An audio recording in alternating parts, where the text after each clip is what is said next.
What is going on, YouTube? So coming back today with my next top 10. So it's been a few days since I got back at this. Ran through my NFL ranking series, did the running backs today, and just posted that a couple hours ago. If you have not seen that yet, go check that out. I'll put the link to the entire NFL rankings playlist in the description below. But today I wanted to do my top 10, my opinion, best NFL free agent signings of so far of the 2016 offseason. So I want to explain a few things before I go into this. Now, this is hard to do because, for one, you could just go by the best players being signed. Two, you could just go by what you think are the straight-up best value free agents. Or three, you could go with the player that you think is going to have the biggest impact on their team. Now, or what fills the biggest need. I guess it's basically the same thing. Now, what I'm going to do is a little mix of all three, and to the best of my ability, I've got the contract, what they signed for right here, and this is, again, in my opinion, the 10 best free agent signings for the individual teams, and also, I guess, a little bit for the players. Anyway, go ahead and start with number 10. I've got the former Denver Broncos linebacker, now Chicago Bear, and that is Danny Trevathan. So I think this was actually an incredibly good signing. The Denver Broncos actually lost a few key pieces this offseason. Danny Trevathan, one of the notable names there. And I think this is a very good move for the Chicago Bears. It gives them a speedy inside linebacker that they can really start building around on the defense. Seems like that defense has really been lacking ever since Brian Urlacher hung up the cleats. And I think this is a good start. I think the Bears really need to start building from the draft and figure out what direction they want to start going in. I mean, regardless if that's Jay Cutler, if that's Jeremy Langford, or if you just want to build in my opinion, I think they really should be building the offense around Jeremy Langford and Alshon Jeffrey, and maybe let a quarterback walk through eventually. Jay Cutler's obviously not the long-term solution there. It hasn't been for, I believe, like the 6 years now. I can't even remember how long he's been with the Chicago Bears at this point. I believe it is 6 years. Anyway, at number 9, I've got the former Seattle Seahawk, now Denver Bronco, Russell Okung. So the Denver Broncos have had mixed results so far out of this free agency. Oh, if I didn't say, Danny Trevathan signed to a 4-year, $28 million deal. Russell Okung signed to a 6 years. 5 years, $53 million, and he is one of the best offensive linemen available in this draft. He seals that tackle position for the Denver Broncos, a team that's pretty much lost with where they're going to go with quarterbacks for next year. I know they're trying hard for RG3. They might be looking to trade up in the draft, maybe snag a Paxton Lynch, Jared Goff if he slips a little bit, or maybe they wait for a guy like Christian Hackenberg late in the first round, maybe take one of the guys further down on the draft board later in the draft, maybe go for a Connor Cook or Cardale Jones type, where they still have NFL type potential. It's just teams aren't sure. But anyway, I think this was a very good move. Whatever quarterback you place back there, you need to have a good offensive line this year. You got to have a good offensive line blocking for C.J. Anderson, probably the star player in your offense now, or at least the focal point. You still got a good receiving core. You still got Emmanuel Sanders. You still got Demaryius Thomas. And, again, sealing that offensive line was a big deal. So, at number 8, I've got I don't think he re-signed. No, okay. The former Cleveland Brown, now Atlanta Falcons center, Alex Mack. So, I don't understand what the Cleveland Browns are doing. They actually had a decent offensive line. Alex Mack, one of the better centers in the NFL. Hard to find a starting caliber center on free agents. And you know what, the Cleveland Browns let pretty much their entire... They let so many starters walk. And the Atlanta Falcons were able to scoop them right up. Some people might say they overpaid 5 years, $47.5 million. But again, you look through the list of free agents, how many starting quality centers hit the open market this year. Not many, if none, besides him.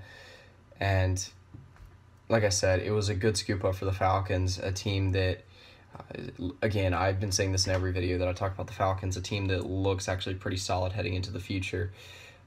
If Matt Ryan can, find a little bit more consistency than he was able to find this year. Roddy White's probably gone, but you still have one of the best receivers in the league in Julio Jones. You've got one of the best emerging running backs in the league in Devonta Freeman. You've got an emerging defense that I think will only get better in the coming years, and you've got a top 15 draft pick to work with. So it's just a lot to work with for the Atlanta Falcons, and I think this was a very good move. Maybe not the most highlighted move ever, but again, a move that I think will definitely help out. So at number 7, I've got the former Cincinnati Bengal, now Detroit Lion, Marvin Jones. Now, if Marvin Jones had gone to, I'd say, 80% of the teams in the NFL for this contract, it might have been a bad move. Maybe not a bad move, but not as good. Signed him 5 years, $40 million, and here's my reasoning for this. The Lions need, obviously, Calvin Johnson's done. They need another receiver, and to be honest, Stafford's actually been okay at turning other receivers into better receivers when they're with Matthew Stafford. Matthew Stafford gets some weird credit in the NFL. Some people say he was all Calvin Johnson, and then others say he's just a breakout waiting to happen. And I mean, he's been in the league for 7 years now, and it's crazy that it's been that long, but Golden Tate, same thing happened. I think Golden Tate was a very similar situation to Marvin Jones.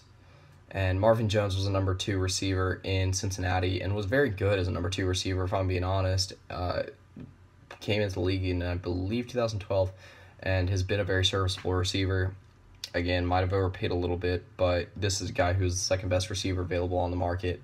Alshon Jeffrey got the franchise tag slapped on him by the Chicago Bears. So after that, I think it was the best receiver left. So good move by the Detroit Lions, in my opinion. At number 6, I've got the former Seattle Seahawk, now Oakland Raider, Bruce Irvin. Again, situationally, I just really like how this worked out. Bruce Irvin is a guy that was in a good situation with talent around him in Seattle. Obviously, had a lot of talent taking up blocks around him.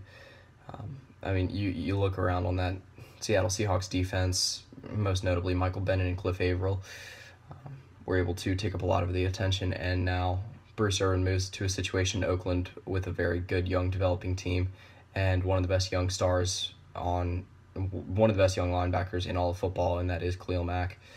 And again, I think it's a good situation for Bruce Irvin. He seems very excited to go to Oakland. It wasn't too expensive contract, 4 years, $37 million.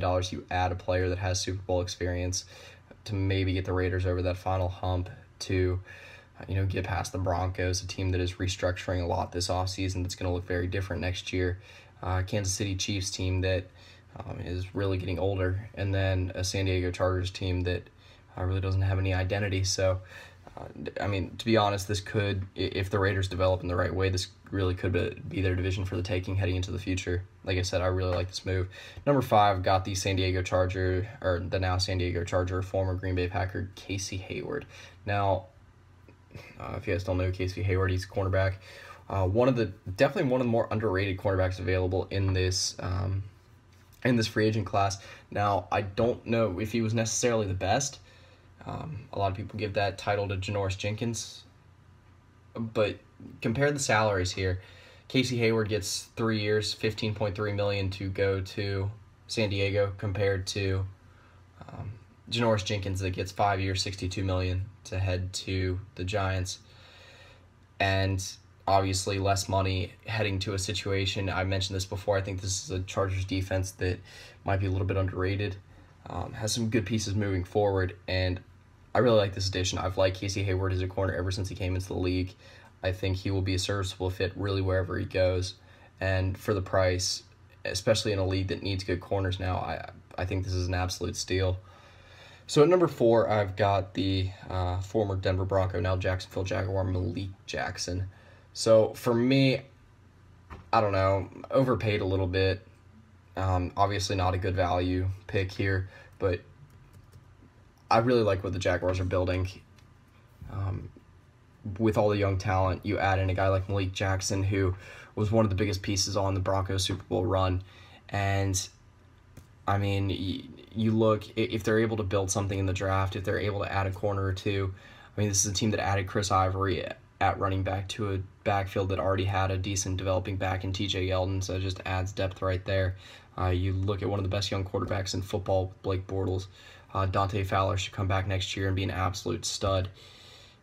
You had another player along that defensive line, and Malik Jackson, that's, again, might have been the best defensive tackle free agent in this class. He was extraordinary for the Broncos down the stretch. Again, might have paid a little bit too much for him, but when you're a team in the Jaguar situation in a division right now that looks like it's kind of up for the taking, division that really has been split between the Texans and Colts really over the last 15 years. Jaguars have had their time a little bit, Titans had their time for a little bit, but as a whole, it's really just gone between those two teams. And, you need that pass rush in that division. Teams that have really improved at quarterback. Andrew Luck should be back next year, but he's fragile. Marcus Mariota, same thing. And you add Brock Osweiler to the Texans, so you just kind of assume that they're going to be better on offense. You need that pass rush, and you need that sturdiness on the defensive line, especially with the Houston Texans adding a guy like Lamar Miller. Colts looking to pick up someone in the draft, probably at least improve at running back. And then drawing a blank. I don't know what direction the Titans are going to be headed in for running back, but I imagine it's better than Antonio Andrews next year. So, anyway, move on to my number 3 signing, and I have the New York Giants, or the now New York Giant, former Miami Dolphin, and that's Olivier Vernon. So, I like this move for a couple of reasons. One, the Giants have spent a lot of money rebuilding that defense, and obviously it's either going to pay off or it's probably going to go down in flames. That's kind of the way these rebuilds go, or these all-in the offseason. Picked up Janoris Jenkins, like I mentioned before, 5 years, $62 million. Picked up Olivier Vernon, I believe 5 years, $85 million. Yep. And able to re-sign Jason Pierre-Paul. So, again, you add in a very, very good pass rush. Olivier Vernon giving you 7.5 sacks last year with the Dolphins team that obviously had Ndamukong Suh on the defensive line, probably taking up the most attention. And once again, I don't think Vernon's going to be taking up the most attention with you have club hand JPP on the other side that will be taking up quite a bit of the attention. So at number 2, I've got the now New York Jet, former Chicago Bear, Matt Forte. Now this signing's got a little bit of attention, but my God, 3 years, $12 million. I can't believe how big of a steal this has been for the Chicago Bear, or for the New York Jets. This is a guy, I get it, he's older, or he's getting older, but man, like look at some of the contracts that other guys got in this running back class. I mean, I can go through it right quick. Chris Ivory, 5 years, $32.5 million. I'll be honest, I don't think he's going to be anywhere near as good with Jacksonville as Matt Forte is going to be with the Jets, with that offensive line, with that receiving core taking a little bit of the pressure off Forte, especially being a dump-off option now.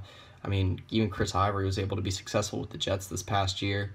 If they're able to re-sign Fitzpatrick and have the same kind of balance on offense, you're bringing in one of the biggest running back stars over the last, and one of the most consistent running back stars over the last, I'd say, 8 years. I mean, he might be slowing down a little bit, but as a whole, I think this is one of the best. Yeah, in my opinion, the number 2. If you're looking for the best value signing, this is by far, in my opinion, the best value signing. I don't think it's gotten enough attention for how good. A lot of people have just been talking about Matt Forte aging and not just the fact that he might have 2-3 good years left. I think this is perfect. I mean, to be honest, if he only has 1 or 2 good years left, then the third one you part ways. It's not that big of a cap hit. Even if he's not that, worst comes to worst, even if he's not that good now, you didn't pay for him as much as other teams paid for top running backs. And again, in my opinion, he was the best running back free agent available. There were a lot of talented running back free agents that hit the open market. I mean, you look at the money that Doug Martin commanded after one good season. Kind of a head-scratching move after the Buccaneers had an opportunity to extend or restructure his contract last year as well. Instead, now they end up giving him a little bit more than $7 million a year. Again, you give a guy like Forte $12 million or $4 million a year compared to Doug Martin, who yeah, had a good rookie season and then struggled in the league for a couple of years and then broke out again last season. I don't know. I really like the move. Can't say that enough. At number 1, I've got the former Denver Bronco, now Houston Texan, and that is Brock Osweiler. So this is by no means the best value signing. It's hard to tell. I mean, you can't really tell yet. You got to see how Brock Osweiler plays. I mean, honestly, statistically, he had a much better year than Peyton. Definitely could have won that Super Bowl if he was starting. Peyton Manning just obviously gave the Broncos that emotional spark they needed. But as a whole, Brock Osweiler, I mean, there were a lot of quarterbacks that were more talented than Peyton at this point. His arm's gone. He's just old. And Brock Osweiler, to me, he'll be a good quarterback in the NFL. He's got the size, he's got the arm. Consistency obviously needs to be there, but it's the best option the Texans have had at quarterback in a long time. This is a team that's been rotating between Brian Hoyer, Ryan Mallett. Really hasn't had a good quarterback since Matt Schaub. And to be honest, Brock Osweiler doesn't need to be fantastic. This is the Texans' defense, one of the best defenses in the NFL. They bring in Lamar Miller. That adds another weapon. You got one of the best emerging receivers in the NFL in DeAndre Hopkins. And it's a really good situation that Brock Osweiler's walking into. The former division champions. Obviously it's gonna take a while for him to work up to being the best quarterback in the division. He probably comes in as actually the worst. I mean, there's a lot of young talent at quarterback in the AFC South now. It's actually, when you look at it, it's a lot to get excited about now. You get the Titans with Marcus Mariota. If he can develop right with DGB, that could be a dangerous offense in a couple years. You look at Andrew Luck with the Colts, obviously. If he can stay healthy, one of the best young quarterbacks in the NFL, talked about as being the future of the NFL to some extent. And obviously Blake Bortles with the Jacksonville Jaguars had a tremendous season this year and shows all the right signs of actually developing, which we haven't seen from a Jaguars quarterback in a long time. So I really rambled on for a lot for that video. When you talk about players' fits and how players interchange and how money goes in football, it's a very interesting topic to me. It's one that I could talk about for a very long time. And this was a very interesting year. A lot of money spent in free agents. So, in my opinion, a very talented and controversial free agent class, just because, like I said, there was a lot to work with all the Broncos players walking this offseason, with Cleveland gutting their team, with so many running back free agents going, pretty much no quarterback talent available. So seeing what teams had to work with there was also extremely interesting, and how Brock Osweiler ended up was obviously interesting as well. Kirk Cousins still on the open market, Sam Bradford getting re-signed, all that stuff. But yeah, that's pretty much it. Like I said, I wrap up this video now. If you have not seen my last 2 top 10 videos, I will be putting those in the outro, and then I'll be putting the link to the entire top 10 playlist if you have not seen the rest of the videos, including a couple interesting ones, including my original top 10 NFL free agents. That entire playlist will be in the description below. So that's pretty much it. So yeah. In the MLB trend a little bit, and I want to do my top 10 MLB prospects. Now, I'm going to draw obviously heavily off the list of the MLB top 100, but I'm going to mix in a little bit of my own opinions, just because MLB prospecting has always been one of my favorite things to do, and obviously I've got my own opinions of where I think some of the players should go.